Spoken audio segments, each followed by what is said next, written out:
Hey friends, my name is Heather. Welcome to my channel. So in today's video, we're going to be doing a furniture makeover from beginning to end. And what if I told you that we can get this look for under $20?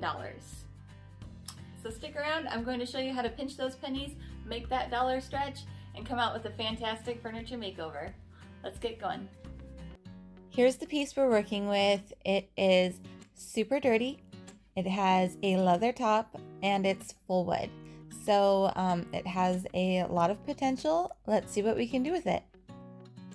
I'm not going to spend too much time on cleaning. I know it's a bore.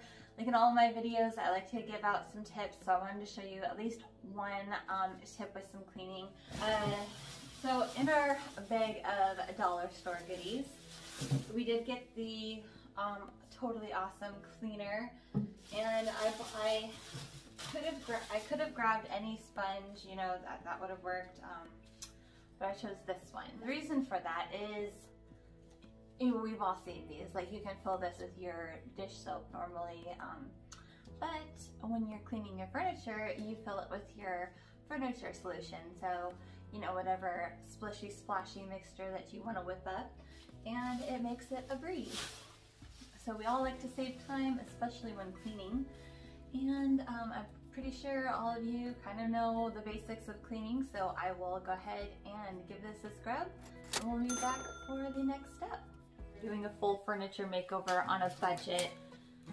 I really wanted to honor that and kind of get every single piece that I could. There are ways that you can go around not sanding.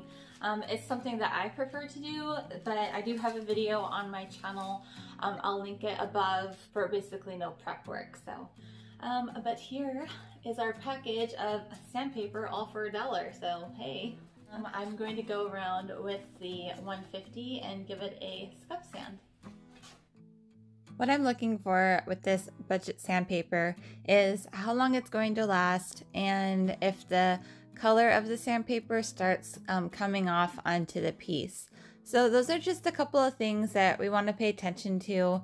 But again, for the most part, even if we do kind of shoot through a couple pieces a little fast, you know, for $1, it's still a really good deal. Next on our list, painting. When shopping for brushes and you want to do something budget-wise, what you want to look for is something with a what am I trying to say? Something that's soft up at the top. So it'll look something like this. A really good pro tip is to run this in water and just kind of give it a good like scrubberooski before you get started. That'll ensure getting some of those extra bristles that might come off in your paint. So we picked up on Walmart Waverly Ivory Chalk Paint, and I picked up an 8-ounce bottle. This stuff is really thick, and so we can water it down, no problem, and I'm sure we'll cover these 2 tables just fine.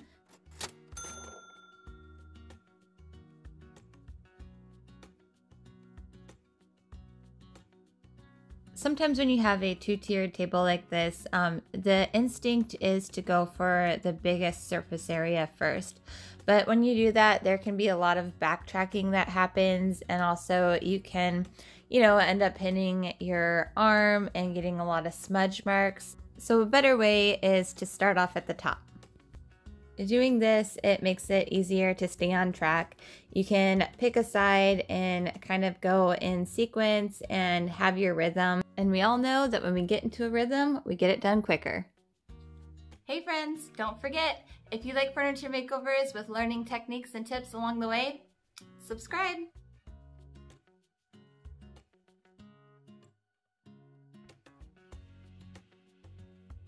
So we're heading onto the feet here. The things I'd like to point out is, you know, how I hold the brush. So you hold it a little bit closer so you're able to have more control to get into those grooves.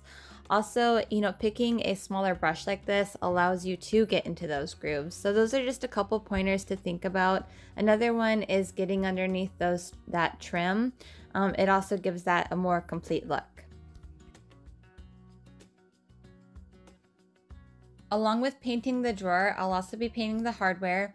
It's a really nice way to obviously save on some cash, but also, you know, it adds some character. So every once in a while, instead of replacing the hardware or, you know, filling in those holes and replacing it, you know, it's fun to just paint over hardware and give it a nice distressed look.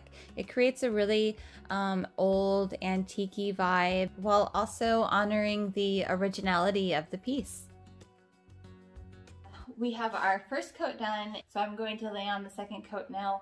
I'm not going to show the entire thing. I just wanted to show you a few areas where it's really patchy, so let's get into it.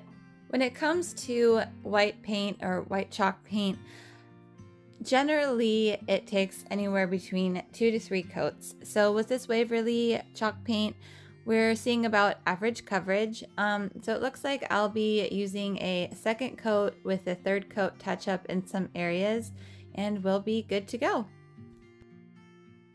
If you recall from the beginning that we added some water to the paint, so we're still doing that for the second coat and it's working beautifully. So I haven't used a water bottle at all. I just have been mixing water with the coats of paint that I've been applying, and I've been getting fantastic coverage.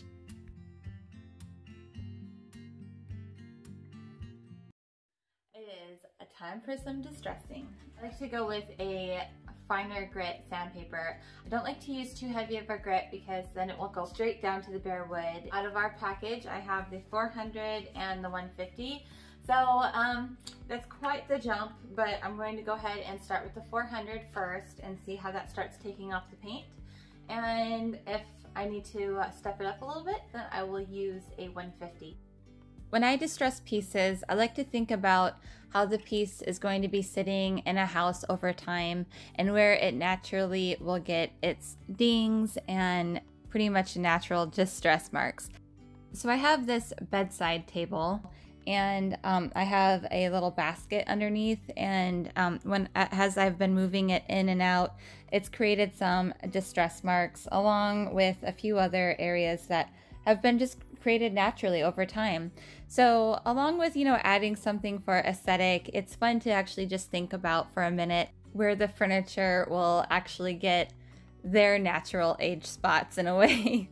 So, and you just go from there and have fun with it.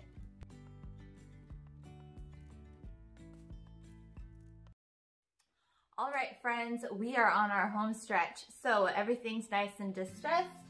Now, to complete our project, I picked up some of the Waverly matte varnish. They also sell a wax, and it just depends on preference and what you'd like to use. If you have been on my channel for a while, you've seen me apply poly top coat with these for quite some time. So, and for an 8-piece set for $1, that's pretty good. Just make sure to dampen your sponge before getting started. It helps move things along. Let's get into it. With any type of this top coat, when you're laying it on, you want to go quick. You don't want to spend time just going straight line by line. You'll make more mistakes doing that. So try not to let your perfectionism get the best of you. Follow the directions on the back, so however long that you need to let it dry. And then when you lay down the second coat, it's going to fill in all those little spots that you may have missed, that you're going to go, oh no, you know, I didn't get that. So don't worry about it. It's going to get all filled in and look perfect.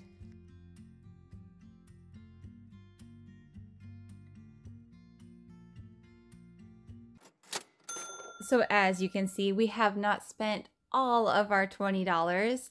So, you know, we have a couple more dollars, and being at a dollar store, we have some more options. So I'm going to show you what I'll grab for this furniture makeover here.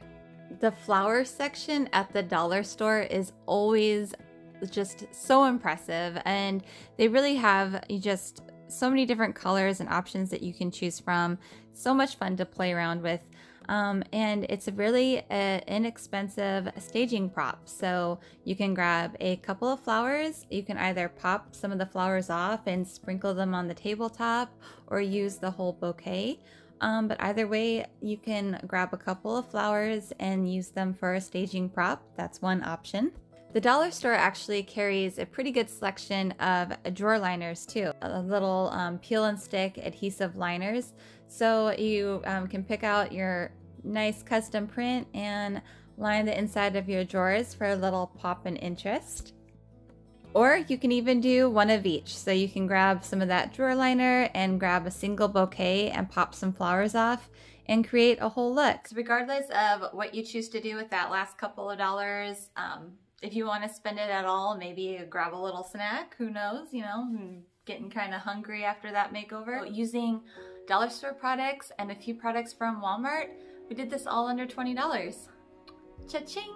I like to keep all my projects budget savvy, so feel free to watch another makeover in the next videos to come, or scroll down on this feed and binge watch some videos. Let me know what you think of this makeover, and I'll see you in the next one. Bye friends!